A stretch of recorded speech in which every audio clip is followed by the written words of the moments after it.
And this segment is brought to you by DraftKings Sportsbook, America's top-rated sportsbook and app. And it's number one because not only is it safe, but it's secure, and our favorite thing, it's reliable.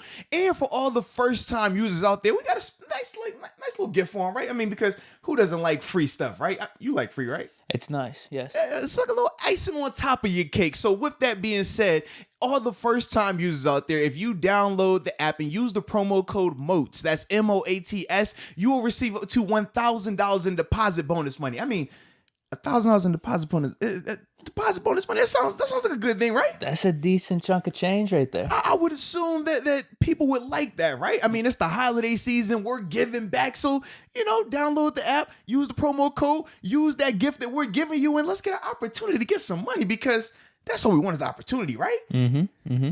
And with DraftKings, your opportunity is always good, baby. All right, now this next one is from Lit Potato. Heck of a name. I love it. Shout out to the lit one. All right. Why did our running game start working so well? And why did James Conner only get 13 carries? So as it pertains to the carries, the biggest thing, it was more so a flow. And we talked about with only having one tight end and that tight end being Ebron.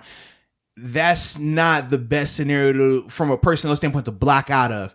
Now, in terms of why the running game got going, a couple of things we said earlier. James Conner, number one, he did a great job of making guys miss. This was the most physical and explosive version of James Conner I've seen since he's taken over. This reminds me of like that first year when I think it was 2018? Yeah, 2018 was his first year. Like that, the way he ran yesterday reminded me of 2018. Like the decisiveness, the burst, the physical running. Like typically since then, we've seen James run to either not fumble or he's running and he looks like he's trying to not get hurt. Yesterday, that was not the case at all. His demeanor, when you talk about physical demeanor, that's what yesterday was. When you talk about feature back demeanor, that's what that was yesterday. We hadn't seen that a lot from James this season.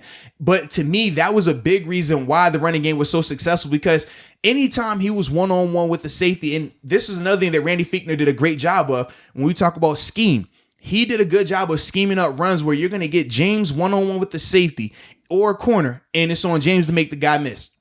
James did a good job of making those guys miss. That is scheme related. A lot of people don't talk about it. A lot of people overlook it. And I'm serious.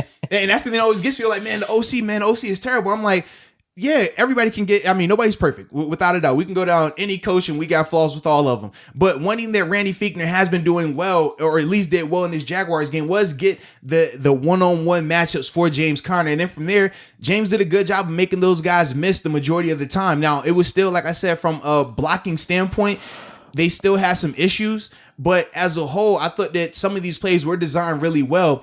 And I also liked they had a personnel group where it was literally four wides, one tight end. They used Ray McCloud though as your pseudo running back. Yeah. So essentially it was empty sets where Ray is lined up at the number one receiver spot. Typically that's where your running back motions out to when it's an empty formation.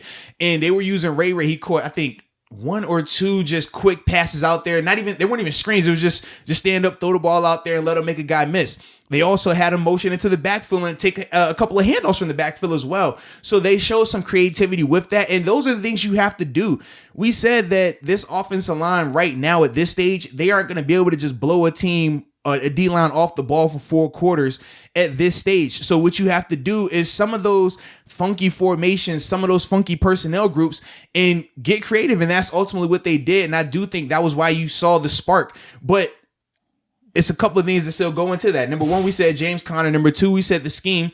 Number three, the offensive line, they did block really well. This is probably their best blocking game past couple of weeks easily in terms of just the physicality that they played with. But the last thing, we're not going to be blind and act like we don't notice. The Jaguars, their personnel wasn't the best. And those guys, they did look like they wore down. We saw those, especially in their secondary, they were banged up a lot. But that Jaguars defense, it's not that caliber. So I do think that played into it as well. So when you talk about that perfect storm, that's kind of what yesterday was for the run game. Like I said, James was running great. O-line was handling their business. James making guys miss. Schematically, it was doing well. And then, you take advantage of a little bit of a underwhelmed or a overwhelmed defense. And, you get that type of result yesterday, man. Why am I still not feeling good about it? because I know we did have some good runs there.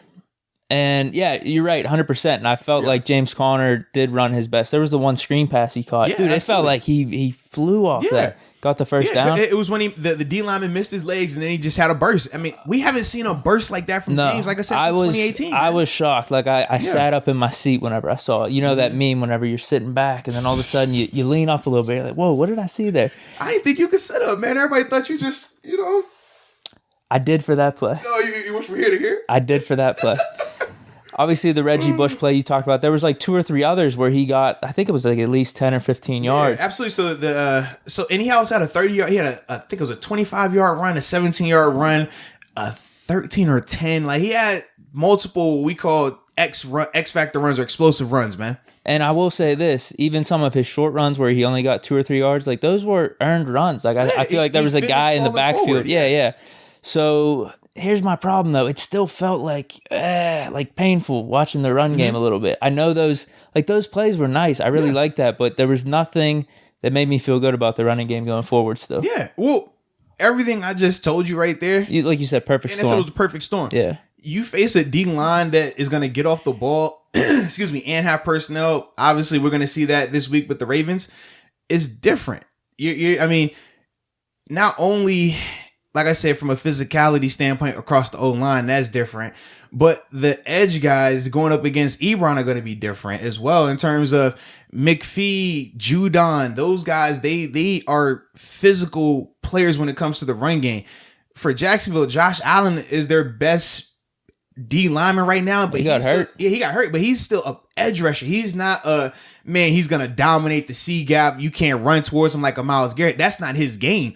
So that also helped out Ebron as well. And that's why I'm saying in terms of why it worked here, great. Long term, you still got to fix it. And that's what we say on a short week is tough, but you're going to have to figure out some things. I mean, we've seen this Steelers unit, not in 2020, but we've seen them in the past go with an extra O lineman during the middle of the field. Remember when Chris Hubbard was here? That was something that they used to love to do. They would go under center, have Chris Hubbard come out here, and then you'll see the counter runs with him pulling around, DeCastro pulling around, Le'Veon hitting it inside, or potentially doing the patient, and then bursting outside. So they could go to that as well. The problem that I see right now, in terms of just personnel to use that, typically your extra O lineman is an extra tackle. So in the past, it was who? You've had I'm just drawing a blank on his name, Chris Hubbard, and then from there you had Zach Banner. Before all those guys, you had Kelvin Beachum. All 3 of those guys are tackles, right? They can move. Now Zach Banner's down. Now you could potentially try to use Gerald Hawkins. I'm not sure how comfortable they feel with him in that role, but outside of Hawkins, you're not going to use JC, who is more center than, and trying to put him on the edge to do some of that type of stuff. Just athletically, that's not what they specialize in. And you also don't have the size advantage. You got to think JC isn't a big, like when you talk, the reason why it works with using tackles is because on the edge, most of your edge defenders, right? Anywhere between 6'2", 6'4", 6'5". Every once in a while you get the freak Myles Garrett, right? Those are your 4-3 DNs. But typically they are in that 6'4" range. So to put a 6'1", 6'2", 6'3" guard center out there, that doesn't give you the same advantage. To that edge guy, you're looking at like, man, this is a Scooby snack. Like, I'm going to eat this. I want this.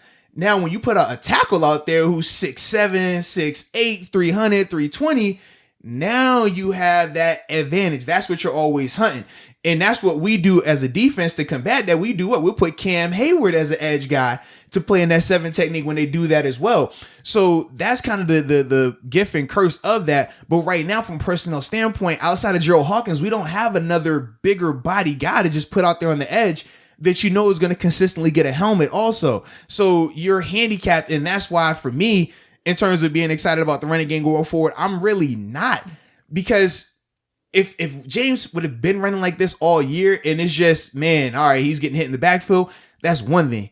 But to me, I have to ask myself, was this a one-off James, or are we going to get James coming back and looking like this from here on out? If he runs like that Reggie Bush play doesn't happen again. You know what I mean? I've never seen that from him, right? And even the screenplay, the burst that he had off of that, we've never seen that. So it's like, if we can get that again, I think the running game will drastically improve.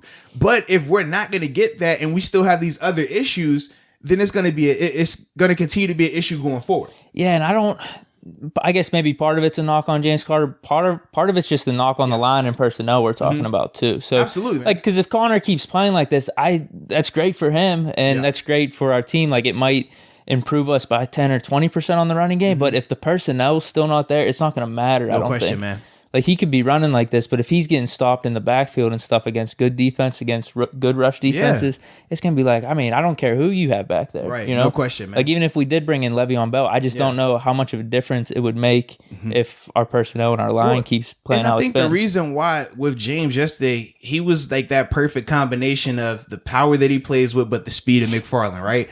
Typically, we have to deal with one or the other. Typically, it's either we're going to get power from James and Benny, or we got to go small ball speed with McFarland. Yesterday, James flashed a little bit of both. And when he can do that as a defense, that kills you, because now it's no longer just the run over element. It's run over or make you miss. Derrick Henry has been doing that, man. Surprising people with just how he's able to jump cut and make guys miss, because you're so geared up to make sure you don't get ran over that he's able to catch you, heavy footed and stuff like that. If James can continue that, man, that opens up so much. But right now, for me, and as much as I love James and believe in him, man, to me, that was because I've only seen that once in how many, rushing attempts that we've seen through James since through his 2018. career. I just don't believe that that's going to be the average. I feel like that's more outlier in this scenario, man. Well, and you could even look at Snow and McFarland too. Going back to my point of, I don't feel good about just our whole running system here. I really don't, because Snow couldn't do anything, McFarland couldn't do anything either. So we'll see going forward. I mean, we're going to be doing a Ravens preview here. I got my opinions for what the offense should do. Here we go.